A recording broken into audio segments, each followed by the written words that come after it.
అటు శోభన్ బాబు గారు, ఇటు కృష్ణ గారు టాలీవుడ్ సినిమా ఖ్యాతిని పెంచిన హీరోలు. వందల సినిమాల్లో నటించిన వారిద్దరూ కలిసి మల్టీ స్టారర్స్ చిత్రాలు కూడా చేశారు. ఒకప్పుడు మల్టీ స్టారర్స్ చిత్రాలు అంటే అభిమానుల్లో ఎంతో ఆసక్తి ఉండేది. ఆయా హీరోల సినిమాలు ఎన్ని వచ్చినా కూడా ప్రేక్షకులు ఆదరిస్తూనే ఉండేవారు. కానీ ఇప్పటిలా పెద్ద గొడవలు చేసేవాళ్లు కాదు అభిమానులు.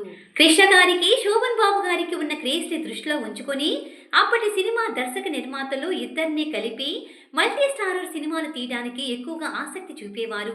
ఈ క్రమంలోనే వారిద్దరి కాంబినేషన్లో 17 మల్టీ స్టారర్ సినిమాలు వచ్చాయి.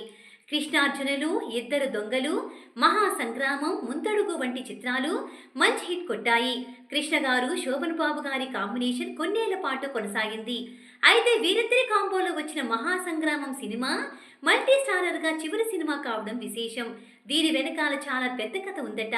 ఆ కారణం ఏంటంటే శోభన్ బాబు గారు ఇకపై కృష్ణ గారితో సినిమాలు తీయకూడదని నిర్ణయించుకున్నారట. అందుకు కారణం మహాసంగ్రామం సినిమాలోని తన సీన్లన్నీ కూడా కట్ చేయడమే ప్రధాన కారణమట.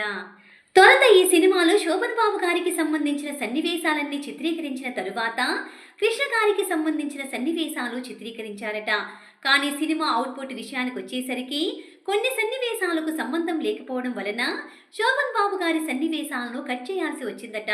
దాంతో సినిమా చూసిన అభిమానులు ఆయన ఇంటికి వెళ్లి మరీ మీ సీన్లు చాలా తక్కువగా ఉండటం వల్ల గెస్ట్ అపీరియన్స్ లా మారిపోయిందని, మాకు అస్సలు ఇలా చేయడం నచ్చలేదని శోభన్ బాబు గారికి అల్టిమేటం ఇచ్చారట.